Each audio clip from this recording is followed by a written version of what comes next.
हरे कृष्णा। पौराणिक रोचक शिक्षाप्रद कथाओं के अंतर्गत आज हम बात करेंगे एक बार फिर से पांडवों की। आप जानते हैं कि भविष्य पुराण में ये जिक्र है कि कलयुग में पांडवों ने पुनः जन्म लिया था। पांडवों ने नहीं, और भी कईयों ने लिया था, पर आज कुछ पात्र जिनका वर्णन की हमें भविष्य पुराण में मिलता है, आज हम वह चर्चा करेंगे। भविष्य पुराण में आपको पता ही है कि अश्वत्थामा द्वारा पांडव के पुत्रों का वध करना और तत्पश्चात पांडवों द्वारा शिवजी से युद्ध, इन सब का बहुत विस्तार में वर्णन है। भविष्य पुराण में ये भी बताया गया है कि शिवजी से युद्ध करने के कारण ही पांडवों को कलयुग में पुनः जन्म लेना पड़ा था। तो चलिए आज हम इसी बारे में चर्चा करते हैं। भविष्य पुराण के अनुसार आधी रात के समय अश्वत्थामा, कृतवर्मा, कृपाचार्य ये तीनों पांडवों के शिविर के पास गए और उन्होंने मन ही मन भगवान शिव की आराधना करके उन्हें प्रसन्न कर लिया। इस पर भगवान शिव ने उन्हें पांडवों के शिविर में प्रवेश करने की आज्ञा दे दी, जिसके बाद अश्वत्थामा में पांडवों के शिविर में घुसकर शिवजी से प्राप्त तलवार से ही पांडवों के सभी पुत्रों का वध कर दिया और वहां से स्वयं वे चले गए। ये आपने पढ़ा ही है। जब पांडवों को इसके बारे में पता चला तो उन्होंने इसे भगवान शिव की ही करनी समझकर उनसे युद्ध करने के लिए उतारू हो गए। जैसे ही पांडव शिवजी के साथ युद्ध करने के लिए उनके सामने पहुंचे, उनके सभी अस्त्र शस्त्र शिवजी में समा गए और शिवजी बोले, तुम सभी भगवान श्री कृष्ण के उपासक हो, इसीलिए इस जन्म में तुम्हें इस अपराध का फल नहीं मिलेगा, लेकिन इसका फल तुम्हें कलयुग में फिर से जन्म लेकर भोगना पड़ेगा। भगवान शिव की ये बात सुनकर सभी पांडव दुखी हो गए और इसके विषय में बात करने के लिए भगवान कृष्ण के पास पहुंचे। तब भगवान कृष्ण ने उन्हें बताया कि कौन सा पांडव कलयुग में कहाँ और किसके घर पर जन्म लेगा।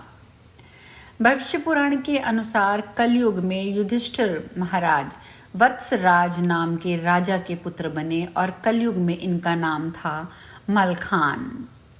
कलयुग में भीम वीरण के नाम से जन्मे थे और वे वनरस नाम के राज्य के राजा बने थे। कलयुग में अर्जुन का जन्म परिलोक नाम के राजा के यहाँ हुआ था और उनका नंद था ब्रह्मानंद। कलयुग में नकुल का जन्म काव्य कुंज के राजा रत्नभानु के यहाँ हुआ और इनका नाम था लक्षण। और तो और कलयुग में धृतराष्ट्र का जन्म भी हुआ और वे अजमेर में पृथ्वीराज के रूप में हुआ और द्रौपदी ने उनकी पुत्री के रूप में जन्म लिया था, जिसका नाम था वेला। और कलयुग में सहदेव ये भी पैदा हुए थे और इन्होंने जन्म लिया था भीम सिंह नाम के राजा के घर और इनका नाम था देवी सिंह। तो ये चर्चा हमें पढ़ने को मिलती है भविष्य पुराण में।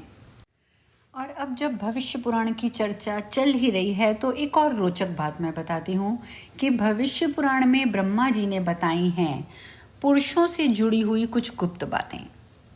भविष्य पुराण में ब्रह्मा जी ने बताया है कि किसी भी पुरुष के स्वभाव को जानने के लिए उसके सभी अंगों को, दांतों को, बालों को, नाखूनों को, दाढ़ी मूंछ को ध्यान से देखना चाहिए और इन सभी को देखकर पुरुष के स्वभाव से जुड़ी खास बातें कोई भी व्यक्ति मालूम कर सकता है।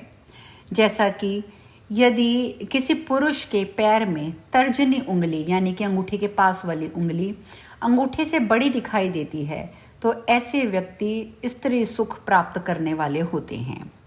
यदि किसी पुरुष के पैर कोमल, मांसल यानी कि भरे हुए, रक्तवर्ण यानी कि लाल रंग के होते हैं और जिनके पैर पसीने से रहित होते हैं, वे पुरुष सभी सुख सुविधाओं को प्राप्त करने वाले होते हैं।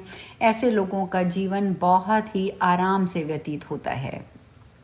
यदि किसी पुरुष के पैरों के अंगूठे बहुत ज़्यादा मोटे दिखाई देते हों तो उन्हें कभी भी भाग्य का साथ नहीं मिलता है। यदि किसी पुरुष के पैर सफ़ेद, रूखे, टेढ़े नाखून वाले हों, उंगलियों की बनावट भी असमान हो तो ऐसे लोग परेशानियों का सामना करते हैं और इनके जीवन में लगातार धन की कमी बनी रहती है। यदि किसी पुरुष के पैरों में सबसे छोटी उंगली अंगूठे से बड़ी हो तो ऐसे लोग बहुत ज़्यादा धनी होते हैं। यदि किसी पुरुष की जांघ पर रोम नहीं होते हैं तो वे भाग्य का साथ प्राप्त नहीं कर पाते हैं। जिन पुरुषों की जांघें लंबी, मोटी, मांसल यानी भरी हुई होती हैं, वे भाग्य को प्राप्त करते हैं। मजबूत जांघ वाले पुरुष धन और सुख दोनों को प्राप्त कर लेते हैं। यदि किसी पुरुष के घुटने मांस रहित हैं तो उसे छोटी छोटी सफलताओं के लिए भी बहुत मेहनत करनी पड़ती है। इसी प्रकार यदि किसी पुरुष का पेट मांसल यानी मांस से भरा है, सीधा और गोल है तो वे धनवान होते हैं। ऐसे लोग सभी सुख प्राप्त कर लेते हैं। ऐसे पुरुष जिन लोगों का पेट लंबा और पतला दिखाई देता है, वे गरीबी का सामना करने वाले और अधिक भोजन करने वाले होते हैं। किसी पुरुष की पीठ लंबी होती है तो वह बंधनों में फंसा रहता है। किसी पुरुष की पीठ कछुए की पीठ के आकार की दिखाई देती है तो वह धनवान और भाग्यशाली होता है। पुरुषों के लिए चौड़े और मजबूत कंधे शुभ होते हैं। यदि किसी पुरुष की नाभि गहरी और गोल है तो वह सभी सुखों को प्राप्त करता है। छोटी नाभि वाले पुरुष जीवन में कई परेशानियों का सामना करते हैं। छोटी और चपटी ठुड्डी वाले लोग धन का सुख नहीं पाते। उभरी हुई ठोडी अगर उनकी हो तो वे उनके लिए शुभ होती है। यदि किसी पुरुष की गर्दन कुछ ज़्यादा लंबी है तो ऐसे व्यक्ति जीवन में समस्याओं का सामना उन्हें अधिक करना पड़ता है। छोटी गर्दन और सामान्य गर्दन पुरुषों के लिए शुभ होती है। ऐसी गर्दन वाले लोग धनवान होते हैं और जीवन में कई उपलब्धियां भी हासिल करते हैं। यदि किसी व्यक्ति की हथेली का तल गहरा है तो उसे पिता की ओर से धन का सुख नहीं मिल पाता है। हथेली का तल यानी कि बीच का हिस्सा यदि उभरा हुआ है तो ऐसे लोग दानी होते हैं और बहुत सुखी रहते हैं। तो ये कुछ गुप्त बातें पुरुषों के किस प्रकार का स्वभाव होगा या कैसा उनका भाग्य होगा, ये दर्शाती हैं। यहाँ पर विश्राम लेने से पहले जाते जाते मैं एक और चीज़ भविष्य पुराण के बारे में बताती हूँ कि भविष्य पुराण में बताया गया है कि भाद्र कृष्ण शुक्ल पक्ष के दिन नाग पंचमी का त्योहार मनाने के पीछे एक बहुत बड़ा कारण है और वह है नाग दंश से बचाव। कहते हैं कि इस दिन नागों की पूजा करने से नाग डसता नहीं है। इस पुराण में ये भी बताया गया है कि नाग कब जहरीला होता है, कैसे किसी को काटता है। इतना ही नहीं, किस तरह के सांप के काटने का प्रभाव कैसा होता है वह भी इस पुराण में बताया गया है। सांप के दांत जन्म से 7 दिन के बाद निकलते हैं और 21 दिनों बाद सांप जहरीला हो जाता है, यानी किसी को अपने विष से मृत्यु के मुंह में वह पहुंचा सकता है। जैसे ही सांप किसी को डसता है तुरंत अपने जबड़े से तीक्ष्ण विष छोड़ता है और फिर वह विष एक जगह पर इकट्ठा हो जाता है। जिन सांपों के दांत पीले, लाल या सफ़ेद होते हैं वे कम विषैले होते हैं।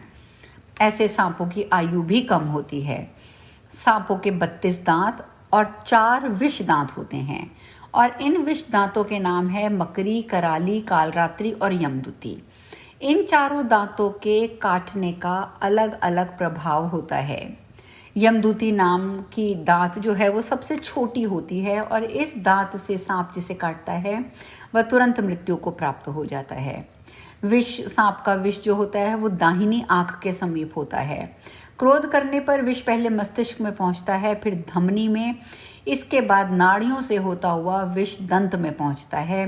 सांप के हर दांत पर एक खास चिन्ह पाया जाता है और हर दांत पर क्रमशः 4 महीने में हर दांत पर क्रमशः 4 महीने में ये चिन्ह उभरता रहता है। इसके अतिरिक्त भविष्य पुराण में ये भी बताया गया है कि सांप 8 कारणों से किसी को डसता है। दबने से, भय से, मद से, पहले के वैर से, विष का वेग होने से, संतान की रक्षा के लिए और लास्ट में काल की प्रेरणा से।